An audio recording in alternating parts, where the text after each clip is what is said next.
There's a moment about a third of the way through Dune where the Baron Vladimir Harkonnen finally has the traitor standing in front of him. The man who delivered Duke Leto Atreides into his hands. And the Baron's gloating. He's about to get rid of him, and before the knife goes in, Wellington Yueh says something the Baron won't understand until it's almost too late. You think you defeated me. He falls. The Baron stands over his body, vaguely uneasy and unable to shake the feeling that something has happened. And he's right.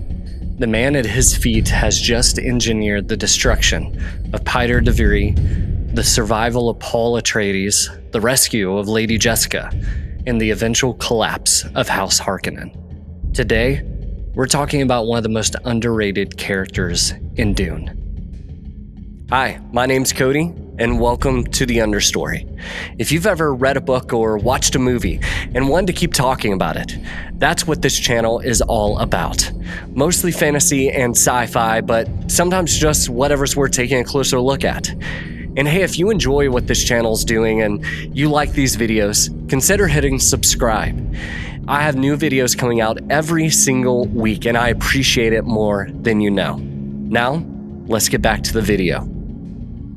On the surface, Wellington Yueh is a family doctor. He's been with the Atreides for years.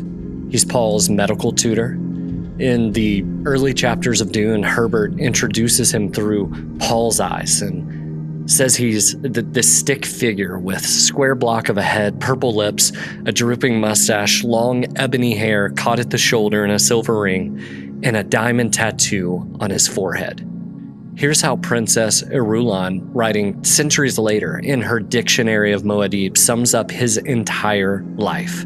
Yueh Wellington, medical doctor of the Suk School, chiefly noted as betrayer of Duke Leto Atreides. And that's how history will know him. My goal in this video is to show you that he's more than that.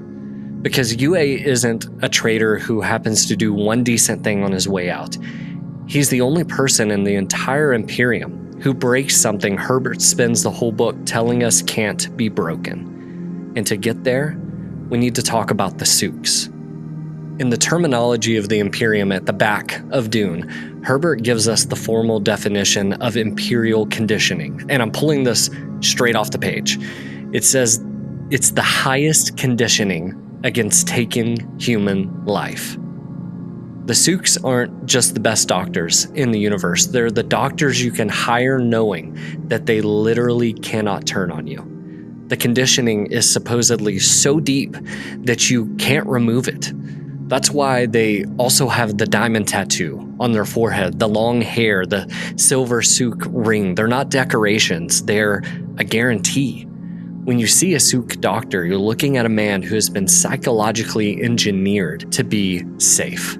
You can find Suks with the Emperor. They're all throughout the great houses. They are the most trusted profession in the most paranoid civilization in human history. And in the Harkonnen briefing scene, when Piter Devere is laying out the trap to Feyd-Rautha, he stops to acknowledge how impossible what they're doing actually is. The assumption across the Imperium, Piter says, is that ultimate conditioning can't be removed without killing the subject. And then he says the line that hangs over this entire novel. Given the right lever, you can move a planet. And the Harkonnens found the lever. Yueh was married to a Bene Gesserit named Juana Marcus. The Harkonnens took her, and they put her in Piter's pain amplifiers. Now, Herbert never lets us see this directly, but he lets us live inside Yueh's head while the memory eats him alive. The bargain Yueh struck with the Baron is simple. Deliver Duke Leto, and the Baron would end Juana's agony and let Yueh join her in death. Here's the cruelty inside it all. Yueh doesn't know if Juana is still alive. He has to believe she might be. He has to. He hates himself. the entire book. There's not a single page where Yueh is enjoying his treachery. The Suk Conditioning, the Imperium's unbreakable safeguard, breaks because the people who built it forgot to ask what a Suk doctor might love. The night of the attack, Yueh does 3 terrible things in sequence. He kills the smuggler Tuek and the housekeeper Mapes. He sabotages the main house shield generator, which is what allows the Sardaukar to pour through the front gate without any resistance. And he paralyzes Duke Leto with a poison dart in the corridor outside the generator room. What happens next is the scene most readers remember. Yueh, standing over the paralyzed Duke, touches his own diamond tattoo and says the line that should not be possible for him to say: an override on my pyretic conscience. His conditioning, in other words, has been overwritten. He tells Leto plainly that he wishes to kill a man. He's also already in the middle of a second plan. The first piece of this plan is the tooth. In the corridor scene, Yueh tells Leto he's going to replace one of his teeth. It's a peg tooth that Yueh had put in himself years earlier. The replacement is hollow, and inside is a nerve-shaped capsule of poison gas. Bite down, exhale, and the Baron dies. Yueh tells Leto plainly that he himself can't do this because he would get killed before he got close enough. Leto is the weapon. And he actually says that to the Duke directly. You, my lovely weapon. Second piece of the plan is the ring and the note. While the Harkonnens think they've won, Yueh slips out to the ornithopter that the Sardaukar have prepped to fly Paul and Jessica off-world. And under the front seats is a frem kit. Yueh hides Duke Leto's ducal signet ring inside of it, along with a written confession. Later, Paul finds the note in the still tent, in the deep desert after the worm. And what's stunning about it is the tone. Yueh's not asking for forgiveness. He says this: do not try to forgive me. And he calls what he's doing his Tadi al-Burhan, his ultimate test. And he tells Paul that Duke Leto did not die alone, that one they all hated above all others died with him. And the third piece is Duncan, Idaho, everyone's favorite.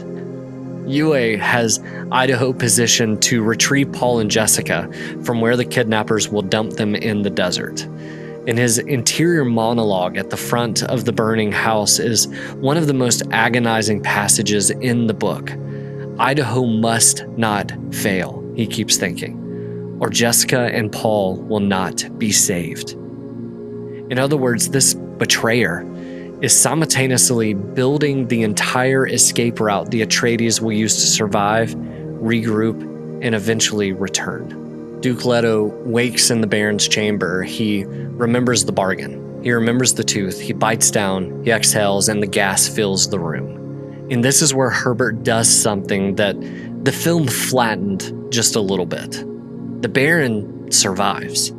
His personal shield is on, and it's set low enough to slow molecular interchange against the field barrier. He's already pushing himself back from the table, away from the Duke, when the gas hits. And Herbert kind of sums it up in one line. He says that chance and the warning in a dying man's gasp is what saves the Baron. The tooth kills Duke Leto.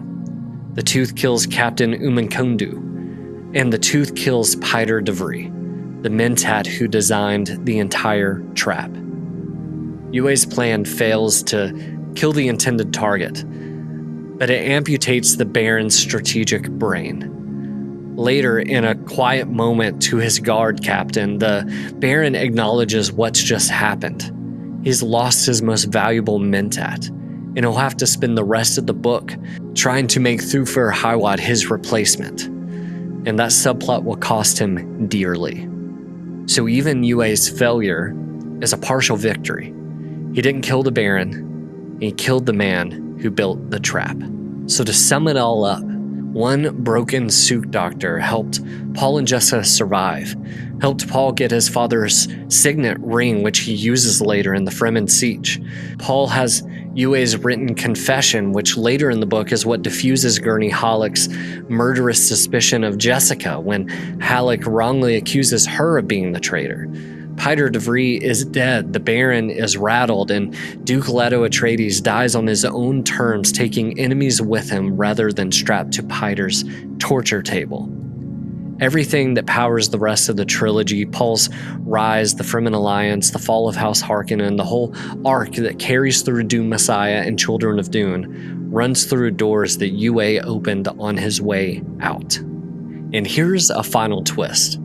In Appendix 4 of Dune, where Herbert gives the formal Almanac in Ashraf entry for Duke Leto Atreides, the death is attributed in one clean line to, quote, the treachery of a Suk doctor. That's how history remembers him. The Imperium told itself Suk conditioning was absolute, unbreakable, a guarantee. That's how power likes its rules.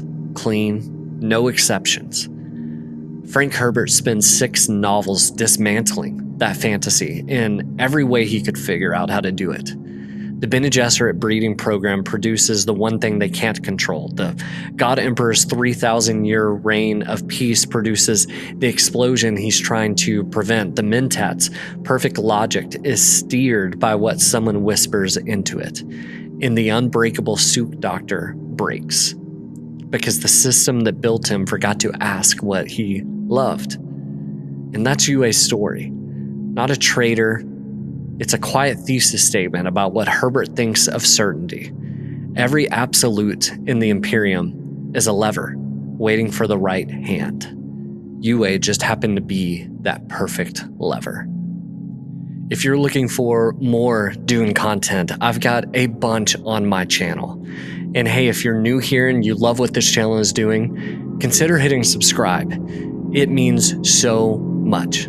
I'll see you in the next one.